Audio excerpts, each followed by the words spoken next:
He walked away from the cage with a perfect record. 29 wins, 0 losses, and a fortune most fighters only ever dream about. Khabib Nurmagomedov earned millions inside the octagon, headlined the biggest pay-per-view event in UFC history, and built an entire business empire after he retired. Today, most estimates put his net worth somewhere around $40 million. So here is the strange part. He doesn't pose with the supercars. He doesn't flash the diamond watches. He still says, out loud, that he needs nothing more than bread and water. So how does a man sitting on a fortune end up living like he never left the mountains of Dagestan? How does someone go from a tiny village in the Russian Caucasus to $40 million and still act like almost none of it touched him? You have to start in Sildi, a small mountain village in Dagestan, where Khabib Abdulmanapovich Nurmagomedov was born on the 20th of September 1988. This was not a place of wealth. Life in the Dagestani mountains was hard, cold, and physical. People raised livestock, hauled water, and learned early that comfort was something you earned, not something you were handed. His father, Abdulmanap Nurmagomedov, shaped all of it.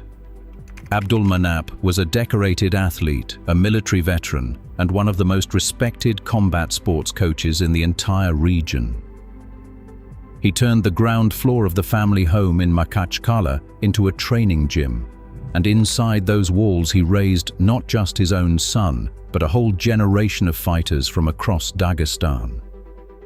There is a famous old clip of a young Khabib wrestling a bear cub out in the snow, and whether you find that incredible or insane, it tells you exactly what kind of childhood this was. By the time Khabib was a teenager, he was deep into wrestling, judo, and combat sambo, the brutal Russian grappling art. He didn't grow up dreaming about money or fame. He grew up learning to survive and to win. And that mindset, formed in a freezing mountain gym, is the thing that quietly explains everything that came after. Up to this point, Khabib was just another tough kid from a region absolutely full of tough kids. That was about to change in a way nobody outside Dagestan saw coming. He turned professional in 2008, and right away his style was unmistakable. He didn't dance around looking for a highlight knockout. He walked opponents down, dragged them to the mat, and smothered them under relentless pressure until they simply had nothing left to give. He became a 2-time combat sambo world champion, and he stacked win after win across regional promotions in Russia and Ukraine without ever losing a single time. When he finally signed with the UFC and made his debut in 2012, the wider world got its first real look at him inside the octagon. And the results did not change one bit. Rafael dos Anjos, Michael Johnson, Edson Barboza. One after another, elite fighters walked in confident and walked out beaten. The frightening part wasn't just that Khabib won, it was how little damage he took doing it. He would leave the cage barely marked, while his opponent looked like they'd been through a car crash. There is a reason this story is still talked about today. In a sport built on violence and chaos, Khabib looked almost calm, like a man doing a job he had already mastered. His fans started calling his style smesh, his own word for the way he flattened people. He climbed all the way to number 1 in the pound-for-pound rankings, the unofficial title for the best fighter on the planet regardless of weight class, and stayed there.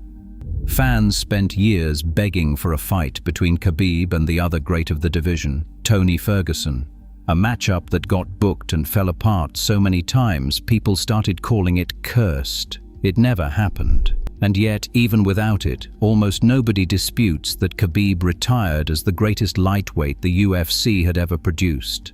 But the fights that made him a legend also made him rich, and that is where the money really starts. Here is the part most people forget. When Khabib first arrived in the UFC, the paychecks were small. His debut win reportedly earned him somewhere around $16,000. Solid money for a young fighter, but nowhere near a fortune. For years, he climbed the ladder on modest purses, building his record and his name one win at a time. Then, in April of 2018, he beat Al Iaquinta to claim the UFC lightweight championship, and the disclosed purse for that night reportedly crossed $500,000. For most fighters, that alone would be a career-defining payday. For Khabib, it was just the warm-up, because waiting for him was the biggest grudge match the sport had ever seen. Conor McGregor, the Irish superstar, the trash-talking, money-printing face of the entire UFC. The two of them headlined UFC 229 in Las Vegas in October of 2018, and the build-up was pure poison. McGregor insulted Khabib's family, his country, and his religion. Khabib mostly stayed quiet and let all of it build. Then he got McGregor inside the cage and dominated him, tapping him out in the fourth round. Roughly 2.4 million people bought that pay-per-view. To this day, it is one of the most watched events in UFC history, and Khabib reportedly earned somewhere around $6.5 million for that single night. Think about that for a second. A kid who grew up hauling water in a mountain village had just made more in one evening in Las Vegas than his entire village might see in a generation.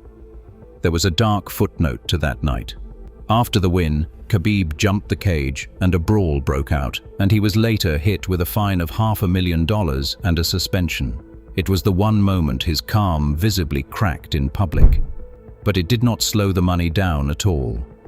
He defended his title against Dustin Poirier, then against Justin Gaethje at UFC 254, and that Gaethje fight reportedly brought him his biggest payday yet, close to $7 million. In 2020, Khabib was the single highest paid fighter in the entire UFC. Those numbers come with a twist though. Khabib's officially disclosed UFC purses added up to under $15 million across his entire career. But once you factor in pay-per-view shares, hidden bonuses, sponsorships, and appearance fees, estimates of his total career earnings climb a lot higher, from $47 to $55 million when you add everything up. The official paychecks never told the whole story of what he was really banking. And then, right at the peak of all of it, he quit. Right after that Gaethje win, with the belt around his waist and the whole sport at his feet, Khabib knelt down on the canvas in the empty arena and cried. Earlier that same year, he had lost his father. Abdul Manap, the man who built him, who coached him, who turned a living room into a gym, had passed away after serious complications from illness. Khabib had promised his mother that he would not keep fighting without his father in his corner. So he kept the promise. 29 wins, 0 losses, and he walked away while he was still the most feared man in the division. Promoters offered him fortunes to come back. A McGregor rematch, a super fight, a farewell tour, the kind of money that would make almost anyone on earth reconsider. He said no over and over again. For a sport that runs on ego and pay-per-view dollars, a champion turning down millions to honor a promise to his mother was almost impossible to understand. But walking away from fighting did not mean walking away from money. If anything, his second act made him even richer. So let us be honest about that idea of Khabib living like an ordinary man, because it is not quite true. An ordinary man does not own a fight promotion. An ordinary man does not have a net worth estimated around $40 million. Khabib is genuinely wealthy, and he built a big chunk of that wealth on purpose after he retired. He bought a struggling promotion called Guerrilla Fighting Championship for a reported $1 million and rebranded it as Eagle FC, putting his own name and reputation behind the whole thing. He moved into food and nutrition, launching ventures tied to his brand, including a meat company and health products.